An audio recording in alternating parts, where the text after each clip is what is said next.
Hello and welcome to Atop the Fourth Wall, where bad comics burn. Patreon-sponsored review time again, and we get to cover a Star Trek thing, which always makes me happy. Let's talk about the Mirror Universe. Chances are you're already familiar with the concept. Even if you're not interested in multiverse stuff, pop culture osmosis has probably made you familiar with the idea of an evil parallel universe. Well, that you watched this show, where an evil version of me kept being a jackass, manipulating my friends, or leaving behind their evil guns to torment me before they get eaten by ghouls. You know, I bet other YouTubers don't have to deal with this kind of weirdness as much as I do. Maybe VTubers. Point is, the evil mirror universe, where the good guys are bad guys. While the idea of an evil parallel universe probably predates Star Trek, it's what made the idea popular. In the episode Mirror Mirror, a transporter accident sent Kirk, McCoy, Scotty, and Uhura into this mirror universe. And also swapping their clothes too, because shut up. The Peaceful Federation was now a brutal empire. You could advance in rank by assassinating a superior officer, crewmen carried personal agonizer devices to torture you if you failed, and inflicting conquest and terror were the watchwords. Also, Spock had a beard, which is the thing that a lot of parodies took away from this. In the end, our heroes returned home, but before they did, Kirk encouraged the Mirror Universe Spock that their empire was doomed to failure, as is the case of all empires. Revolt, revolution, etc. against oppression. As such, he encouraged him to bring about a positive change now, with the help of an instant kill device his mirror counterpart had in his quarters. Nothing quite says peace and reform as much as a magic button that makes people disappear. The mirror universe will be revisited throughout a lot of Trek. TNG wouldn't, save for the non-canon books, including Dark Mirror, which I originally heard as an audiobook read by John Delancey. And that also featured a space dolphin named Commander Wee. And this is why so much of non-TV and movie Trek is non-canon. Still, it wouldn't be until Deep Space Nine the same year as that novel came out that we would get a proper revisit to the Mirror Universe. And unfortunately, it turns out that while Mirror Spock's reforms were successful, it weakened the Empire and made them easy pickings for the Alliance, a rival empire made up of Klingons and Cardassians, allowing them to enslave humanity. Deep Space Nine's Mirror Universe stories chronicled their attempts at freeing humanity. Voyager did not have a Mirror Universe episode pretty much for that reason, though there was a commercial trailer for an episode that made it look like we were going to get one. A shame, but that episode was still pretty damn good regardless, which is not something I can often say for Voyager. Enterprise, being a prequel series, did a fun two-parter set entirely in the Mirror Universe, but also acting as a sequel to another TOS episode, long story there, but really served to prove that you could still have TOS-style sets and uniforms, and they look just fine in modern TV. Funny that, isn't it, Star Trek Discovery and Strange New Worlds? There's plenty I can complain about with regard to modern Star Trek, but I'm not here to be that asshole. If you like it, you like it, and I'm not gonna gatekeep Star Trek.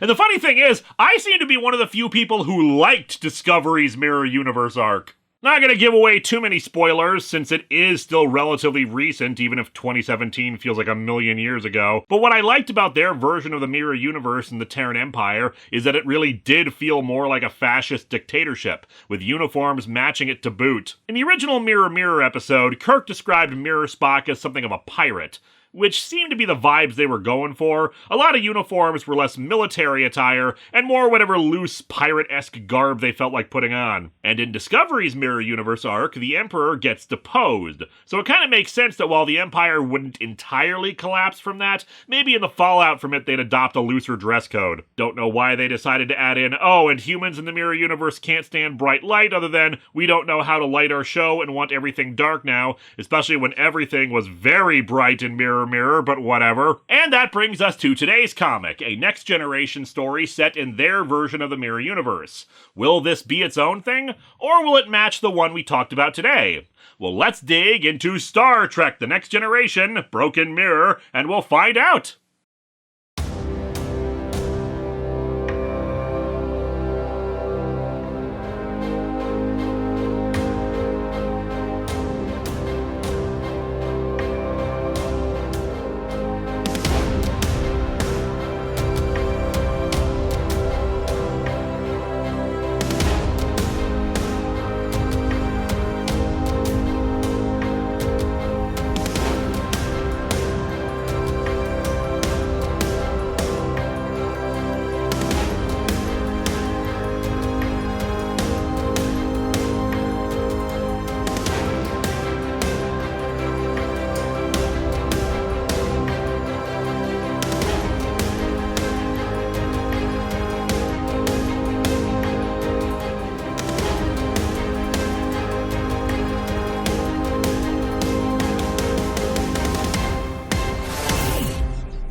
My scans come from a trade collecting not only this, but some follow-up miniseries to it. The patron actually originally requested the whole thing, and I accepted, not seeing the page count for this omnibus. They agreed to trim it down to just this one. Point is, not looking at the covers. Mirror Broken begins with a 12-page prologue to ease us into this, since, like Enterprise's In a Mirror Darkly, this takes place entirely within the Mirror Universe. We're introduced to the Mirror Universe version of Reginald Barclay, a recurring character on TNG and Voyager, played by the ever-talented Dwight Schultz, who was very socially awkward, nervous, but brilliant and friendly when he was able to work through his anxieties. He is serving aboard the ISS Stargazer, along with most of our known TNG crew. This ship should have been retired years ago, but the collapse of the Terran Empire and the destruction of most of our fleet made that impossible. This is what happens when you tie most of your equity into old starships. Is there even a collector's market out there for these things? Now, this is an issue that I just have to kind of get over to accept the premise of the story. While details were a bit sketchy, the impression I got from the description of what happened to the Terran Empire with Spock's reforms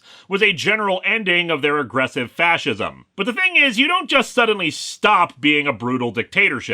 The Terran Empire was bloodthirsty and cutthroat. You'd have to have massive social reforms, how people acted, and a shift in acceptable morality. Sure, Spock had the Tantalus field to protect himself, but it feels like if he didn't reform how people actually lived in the Empire, how they acted, and what was considered good versus evil, then his reforms would be doomed to failure, because a society built around acquiring power and stabbing everyone else in the back is gonna eventually get lucky in trying to push back against these reforms. Especially when the impression we got from the DS9 episodes was that humanity had been enslaved for a good chunk of time before they started up a resistance movement, and that helped them decide, maybe being evil space pirates is a bad thing. I'm not saying that it's impossible that it could have gone like this, but instead of a massive social upheaval, this story seems to take the attitude, yeah, there are reforms, but the main takeaway is really just a weakening of their military power. Everyone still acts like the people from Mirror Mirror. And hey, I don't mind it that much because part of the fun of this is seeing everyone acting so over-the-top villainous, and you can't have that in a reformed society.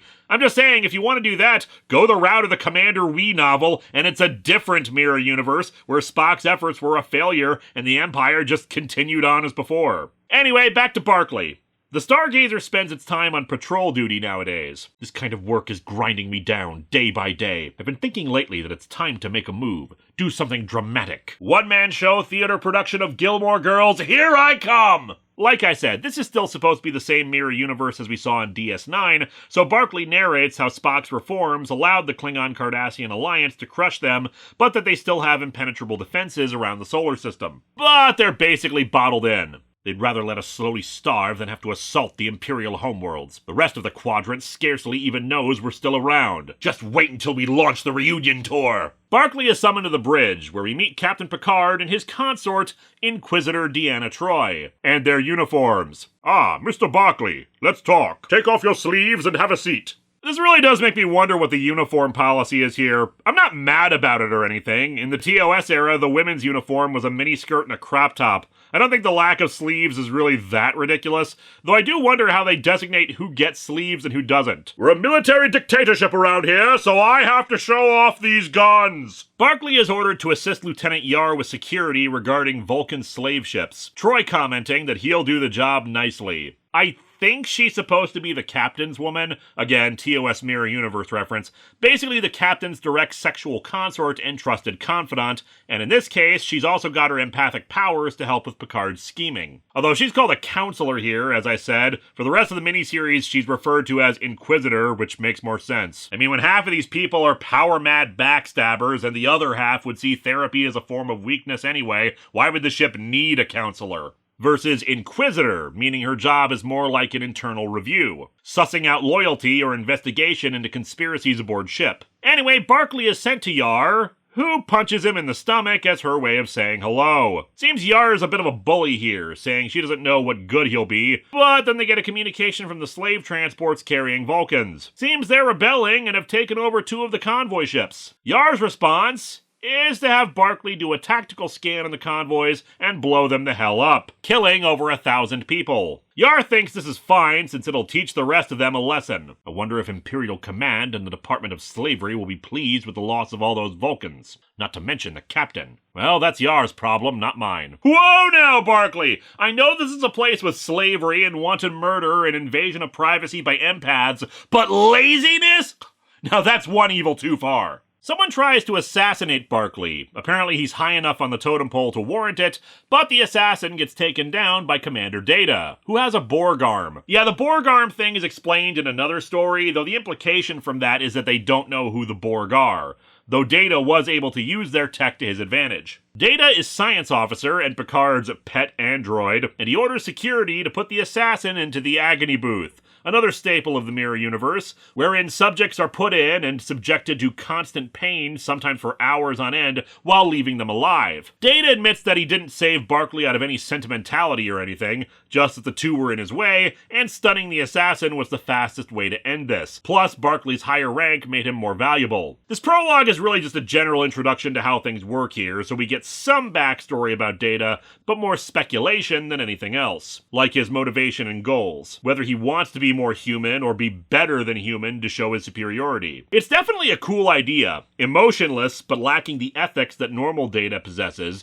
yet loyal to Picard. Yar is given a medal for what she did, and Barclay realizes after the ceremony that this is his best chance to take action, following Picard and Yar as they leave together, and stabbing Yar in the back, killing her. It seems that was what Picard had intended for him, recognizing that killing all those slaves in a pointless show of muscle was wasteful. And the implication seems to be that Yar had made their last first officer disappear, so her ambitions needed to be curbed. As for you, I appear to be in the market for a new chief of security, and I think you'd be happy to leave engineering. I presume you accept my proposition? I expect you to begin lifting weights to improve those muscles if you do. I won't have flabby biceps on my bridge. Barclay accepts, leading us into the miniseries itself. We begin with narration that gives the brief backstory of the Mirror Universe and main universe Kirk's intervention in it. Under Spock's logical command, the Empire entered an age of reform, enacting peaceful initiatives, disarmament, diplomacy,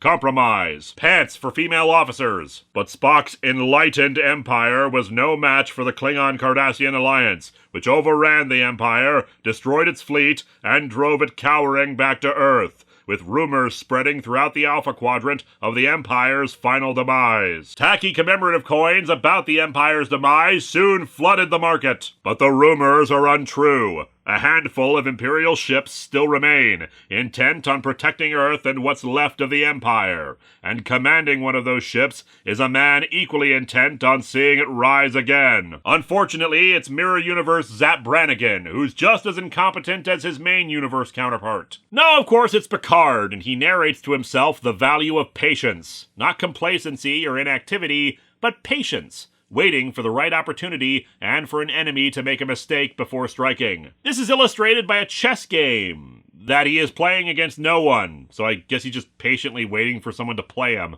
Anyway, he's summoned to the bridge and meets up with Troy on the way, who reports that the crew are feeling discontent and disillusioned as things continue to go badly for the Empire. However, the only thing that's providing any hope is a rumor of a new warship being constructed. Ridiculous! If that were true, my sources would have informed me. My uncle who works for Nintendo has never let me down before. On the bridge, long-range sensors have detected a Cardassian ship on the edge of the system. Based on the readings, it looks like a damaged reconnaissance vessel and nothing to look like a trap, so they decide to try capturing it. In the ensuing fight, they manage to disable it, but also elect to kill the crew by disabling life support and destroying the shuttle bay hatch to vent everyone out, keeping only 2 alive as prisoners. They soon take the ship in tow back to the Utopia Planitia shipyards. On the way, Picard spots Data testing a cutting beam attachment for his arm. Picard thinks that Data needs to be embracing a greater destiny for himself more than just tinkering around with new arm attachments. But Captain, think of the action figure customization. Data and Barclay go out to lunch, where they spot some of the crew fighting and stabbing each other out of one person's belief in the new warship. After the two break up the fight, they arrive at the shipyard. They talk to the quartermaster, who scoffs at this being that big a deal since the ship isn't in great shape and they only have 2 prisoners, but they'll still get some credits and commendations for it regardless. While annoyed, Picard says that he's not surprised by this. That's how things are throughout the Imperial command and bureaucracy these days. There's no appreciation for action. It's all romantic comedies nowadays. I got so desperate last week, I almost put on a Steven Seagal movie. Picard says that with the Empire's resources strained to the breaking point, if they don't change their thinking, Earth is doomed. Going to have to start making our own new opportunities. Mr. Barclay, prepare the bake sale. Data decides to make some new opportunities for themselves by punching a hole in a wall and plugging himself into a computer terminal. Data, there may be hope for you yet. Admittedly, I'm pretty sure that's just a payphone, but hey, gotta start somewhere. Later, we learn what Data was accessing. The classified information on the new Galaxy-class project, the Empire's new weapon. The ship is very real, and the first of its kind, the Enterprise, is nearly ready for launch. The visuals we see on the screen actually make it look like their version of the Galaxy-class resembles the Galaxy-class refit, or Galaxy X-class, from the alternate future in the series finale of TNG, with a third nacelle, little go-faster fins on the underside, and a big up-yours phaser cannon under the saucer. Don't know why in this reality it's like that, other than it's got more weapons, but still. They don't know where it is, but they do have the personnel files, and it seems Geordi is one of the engineers designing it, and it was once on the Stargazer. Mirror Geordi's visor looks more like futuristic sunglasses, it seems, and unfortunately his disability means that his higher-ups don't treat him with any respect, even when he detects a potentially fatal defect in the engine core. Picard and Data meet with him, and he's all too happy to sign on with Picard's plan, though he has his demands. I want to be chief engineer, and I want the largest share of any profits after yours, Captain. Also, I want Evil Reading Rainbow renewed. That's the show where I tell kids about horrible books made by bigots. Picard agrees, and he takes them to where the ship is located. It's covered with a cloaking net. It took months to acquire and adapt the 6 Klingon cloaking devices they needed to make this work. Okay, this is another continuity error, but it's an understandable one because even the show itself screwed this up. The final Deep Space Nine Mirror Universe episode is called The Emperor's New Cloak, and it's about the Mirror Universe needing a cloaking device from the main universe because they don't have cloaking devices in the Mirror Universe. Except an earlier DS9 Mirror Universe episode showed a bunch of ships decloaking, so whoops. I don't know, maybe Mirror Universe cloaking devices just really suck or something. Like, it emits a unique radiation that takes away people's beards, and they found that unacceptable. Anyway, next issue. Picard does a workout and thinks about how he needs to trust subordinates if his plan to steal the Enterprise is gonna work. Which is already not easy to do when your crew is always trying to assassinate you, as one attempts to do in the gym. But the general arrogance of thinking everyone's inferior to you. They're executing their plan now. Geordi coordinating with Barclay and Data to get the command codes and security clearance they'll need for the job. Picard says Troy will have 2 jobs. First is to do crew evaluations to see who among the Stargazer crew they can rely on to help with the plan, since they're going to need a crew for this thing. Second, they need a high-ranking contact on the Enterprise to make this work, and that would be the ship's first officer, Mirror Will Riker. Except in the Mirror Universe, Jonathan Frakes hosted Unsolved Mysteries instead of Beyond Belief. She conducts the interviews and gets about 100 names most likely to be loyal or at least aren't actively hoping to murder Picard, and both she and Picard realize that it's good to be moving on now. There are a lot of disenchanted and frustrated people on the ship, and, people in this universe like to practice their stabbing techniques as a general hobby. Picard points out that Geordi is the linchpin in all this. If he doesn't come through, the entire plan is screwed. And indeed, Geordi is working on his side of things, recruiting Leia Brahms to the cause. Leia Brahms was a guest character on 2 episodes of TNG whom Geordi fell for. Well, technically he fell for her hologram first in a kind of iffy subplot in an episode. Basically the equivalent of falling in love with an AI chatbot skinned in a really realistic VTuber model. Anyway, he convinces her to sign on, and we see her knock out, or possibly kill, hard to say sometimes with this universe, a guy who is actually apparently a fan of hers who is being helpful in order to gain access to the command systems. Maybe the Mirror Universe isn't so much evil as much as it is just jerky. We get some back and forth between Data and Barclay, who are kind of forming an offbeat friendship. I dig it. Barclay probably not so much, since he points out it was very unusual for Data to just hack into that console like he did. I decided it was time to show some initiative. What did that feel like? It felt like being alive. My true calling was to be the embodiment of the meme, hacker voice I'm in.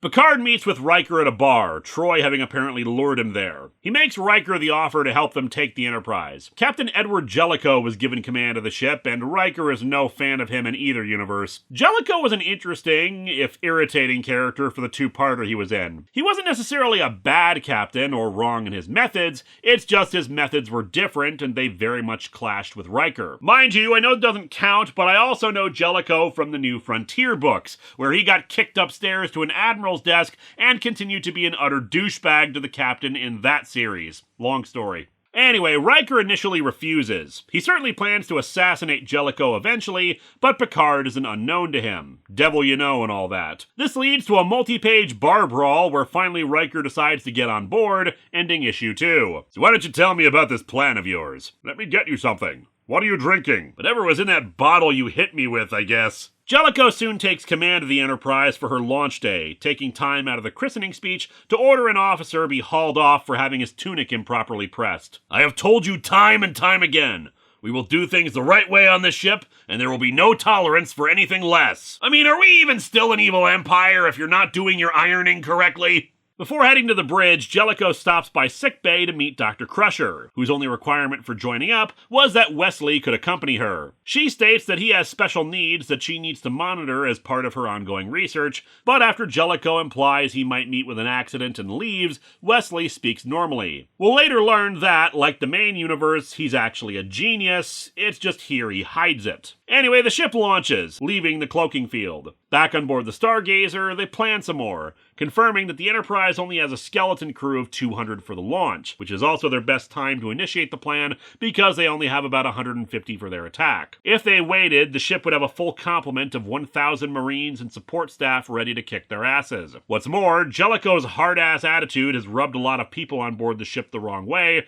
and thus many will be ready to switch sides when they see the opportunity. They're also ready to disable the Stargazer after they beam over so it can't pose a threat. And I'm glad they're disabling and not destroying. It'd be really easy to be super evil and eliminate the ship entirely from the equation, but if the Empire is truly in as bad a shape as they say, it'd be a waste of needed resources. And thus the plan commences, the invasion force in the Stargazer shuttle bay, which has been converted to a massive transporter pad. I have put my trust in you. That is no easy thing. Quite frankly, I found most of you generally incompetent at best, a danger to yourself and others at worst.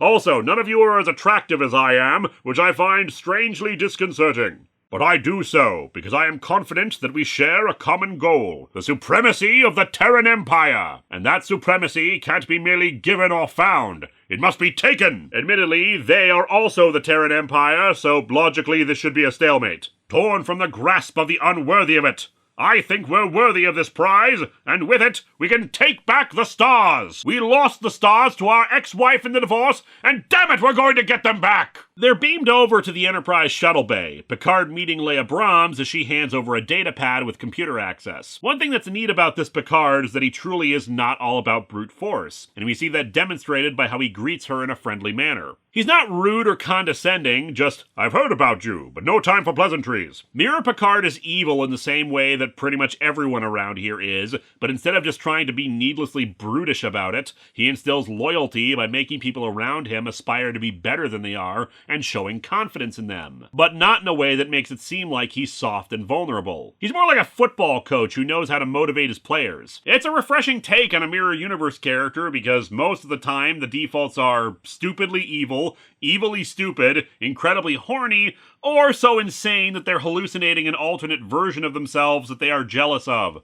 Anyway, point is, they quickly get to work taking the ship. LaForge securing engineering by vaporizing the guy who had insulted him before, Troy taking the transporter room, and Picard taking the bridge. Jellicoe orders his men to return fire, but Picard asks if anyone's feeling that loyal to him right now, and they all stand down. Commander Riker, would you mind relieving Mr. Jellicoe of his weapons? You were correct. It's fact. Jellicoe is sent to the brig while Barclay takes their new recruits to Troy to ensure they're actually loyal and not planning to bust Jellicoe out. Speaking of loyalty, Data and Barclay talk to Riker briefly and tell him, hey, you might be riding high right now and think you can take the ship from Picard, and that would be a very stupid thing to try because we like Picard and we would act accordingly against you. Of all the things I might have expected from you, the last would be loyalty. What the hell kind of android are you? I am still discovering that for myself, Commander Riker. Test me, and we will both find out together. Riker will take it as a threat, but Data was actually trying to flirt with him.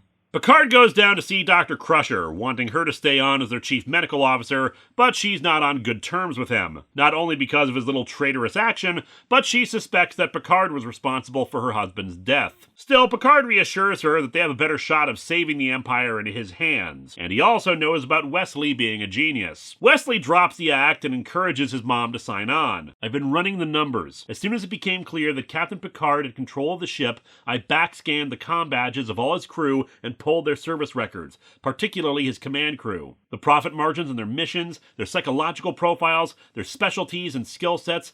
Statistics don't lie, Mom. This is the most qualified, potentially dangerous crew I've ever seen. Far better than any ship you've ever served on. If anyone has the chance to make the ship matter against the Klingons and the Cardassians, it's them. Also, Jellicoe is planning on ordering you to cut my magnificent hairdo, and I cannot abide that. Picard doesn't care. Jellicoe is brought to the shuttle bay for execution. Kind of surprised by this. I would have thought he'd keep Jellicoe alive until the Empire eventually approved of the mutiny. A similar thing happened in the Enterprise Mirror Universe episode. Mirror Captain Archer, as stupid and insane as he was, knew that he couldn't just execute a superior without due cause. But nope, Jellicoe rants and raves that he won't get away with this, that somebody's gonna stab him in the back, and then he gets shot out into space. I don't think we quite needed this close-up shot of his face during explosive decompression either, but hey, at least we have this lovely shot of the ship next to it. Just like put a post-it note over that panel, I guess. Anyway, next issue. We learn that in this universe, Picard keeps Guinan in an isolation pod that they've beamed over. Not as a prisoner, but rather for the protection of the crew, because she's very unpredictable. Like in the main universe, her species was destroyed. They don't mention the Borg, just some kind of planetary genocide, and it drove her into a slightly less stable state that she's in now. However, Picard and her apparently have some kind of mutually beneficial relationship, and he very much values her counsel. Anyway, while they were victorious, they now have the practical realities of what they've just done. The crew still has a bunch of Jellicoe loyalists on board they need to get rid of, and just barely enough crew to run the ship efficiently. And even then, a lot of key positions are taxed. They only have one qualified navigator on the ship who will be remaining with them, and she can't work 24 hours. For that problem, Picard decides to enlist Wesley, revealing to them how he's been hiding his genius for years. Isn't this an awfully big gamble? Our last gamble turned out rather well, Commander, and I'm feeling lucky. Sir, you said the same thing when we bought those lottery tickets last month, just because you won $10 on a cheapo one. They arrive at Neptune Station, a prison facility whose administrator is an old friend of Picard's. They'll drop off the Jellicoe loyalists there, where the administrator will experiment on them a bit, using the old neural neutralizer from the TOS days to alter their memories of how they were treated. Meanwhile, Troy goes to see Riker in private and suggests to him that he could still try to take over the ship alongside her, but they have to wait for the right time. This goes nowhere in this miniseries, but enough of that. Picard goes to sickbay to recruit Wesley, much to Dr. Crusher's reluctance. Wesley, however, recognizes the situation they're in and volunteers. Excellent.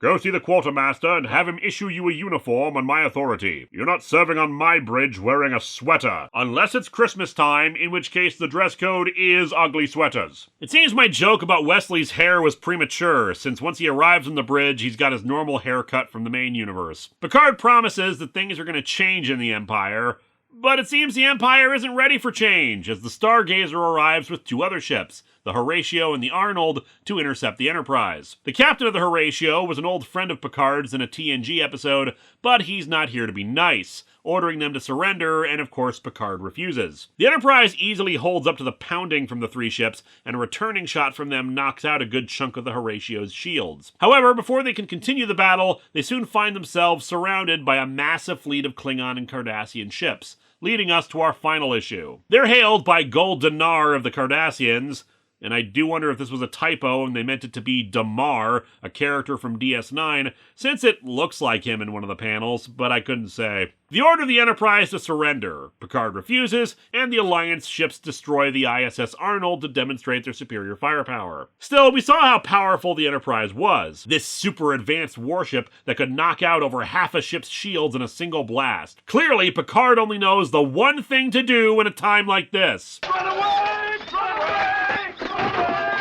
I kid. Honestly, yeah, even with the superior firepower, they don't stand a chance against that many ships, so the 3 Imperial vessels warp away, the Alliance in hot pursuit. Guinan, in the meantime, has woken up and just ran through the ship to get to the bridge and speak to Picard. She, Picard, Dr. Crusher, and Troy go into the ready room. I just need to talk to him now, before it's too late. This ship's gonna get blown up any second now, and I'll be damned if nobody changes those awful sheets on my bed before that happens. Guinan tells him that she knows what happened a minute ago and that he needs to stop having pissing matches over the view screen and instead focus on being 2 steps ahead of his enemies. Picard agrees, Crusher confused how she can know all this, but apparently Guinan's abilities are even more pronounced than they were in the main universe. In any case, back to the crisis. The other ships are in pursuit and gaining on them. The Enterprise could outrun the Alliance fleet, but the Horatio and Stargazer would have to get left behind, and Picard refuses to let 2 perfectly good ships go to waste. Wesley comes up with a new solution. Give the Alliance more targets to shoot at so they can't concentrate their fire as well. The Enterprise has the saucer separation ability, plus they can launch the captain's yacht as a smaller fighter too. They can also coordinate their fire together with more ships on their side. Riker is given the task of flying the yacht.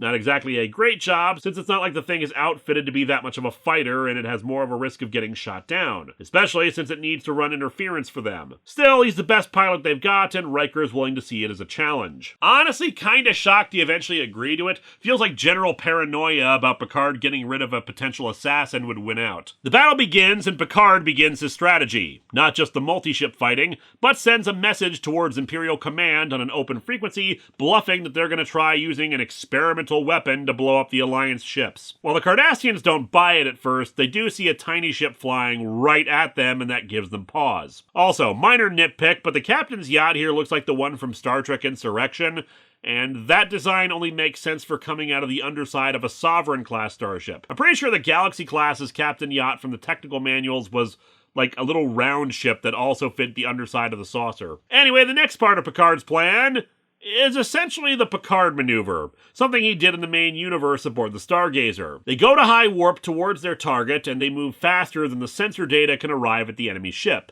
making it look like they're in 2 places at once for a moment. In this case, Picard has them go to high warp from full stop several times, and each time they do, they fire their weapons, hitting them all around in only a few seconds. The plan works, destroying a good chunk of ships, or at least damaging them to the point of forcing the enemy fleet to withdraw. That's right, run! Run like the cowards you are! Run back to your masters and tell them! You tell them we're coming for them! Your days are over! Do you hear me? Over! You tell them I'm coming! And hell's coming with me, you hear? Mind you, even if they hadn't run, 3 more Imperial starships arrive, headed by Admiral Quinn from another 2 episodes of TNG. The captain of the Horatio enters the conversation and points out that Picard could have absconded with the Enterprise and left the other 2 ships to die, but instead worked with them to win the day. And because of that, clearly I should be given command of the Enterprise, because I'm so good at this that Picard risked his life to save mine. But nah, Quinn notes that despite what happened with Picard's little mutiny here, they just scored a real victory against the Alliance, the first in a long time. And as such, they offer Picard a pardon for him and the crew, plus a battlefield transfer of command. The alternative is to be a fugitive and eventually brought down, so Picard accepts. And so our comic ends with our bridge crew celebrating in the conference room. Picard pointing out that he did his little trick once before, but it's only thanks to the Enterprise's third nacelle that they were able to accomplish multiple jumps like that. Data notices that Barclay seems concerned. Not concerned, Data, just uncertain. I mean, it wasn't so long ago that the only thing I wanted was to murder Picard. That was in another issue outside of the main miniseries, so I don't think that counts. I wanted it so bad I could taste it. And now, how many people in this room have felt the same way? And how long can this possibly last? Only for as long as IDW can hold the license.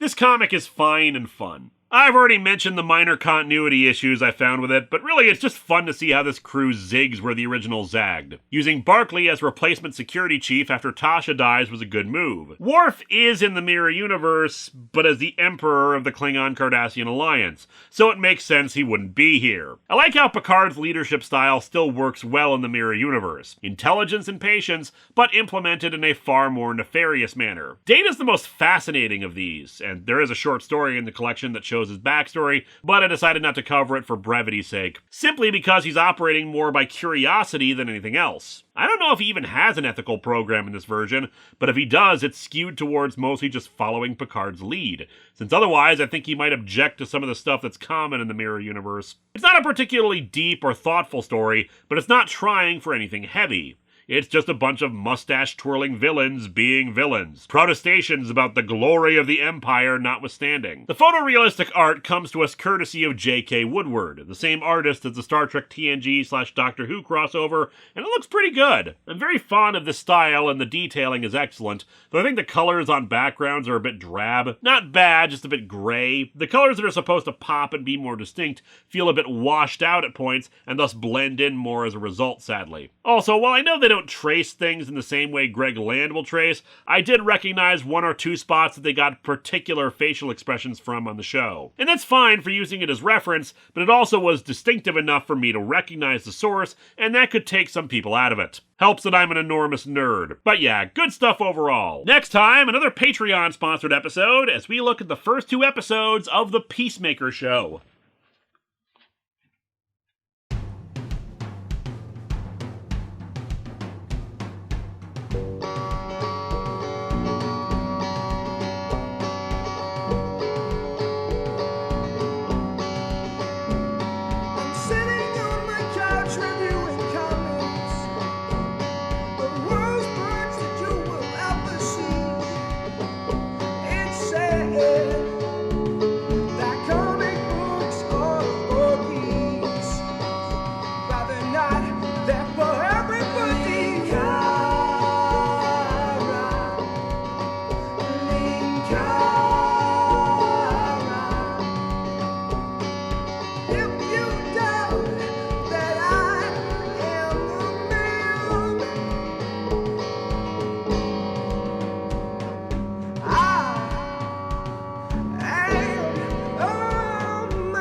After it happened, I arranged this ruse of an award ceremony, and that's when I contacted you. Yeah, this medal I pinned on her tunic? Check it out, it's actually made of chocolate. Hello my friends, please take a moment to like this video, subscribe to the channel, and click the bell for notifications on new video releases. If you'd like to support future videos, you can check out my Patreon, buy merch from the store envy link in the description, or check out the t-shirts available from Teespring. Thanks for watching!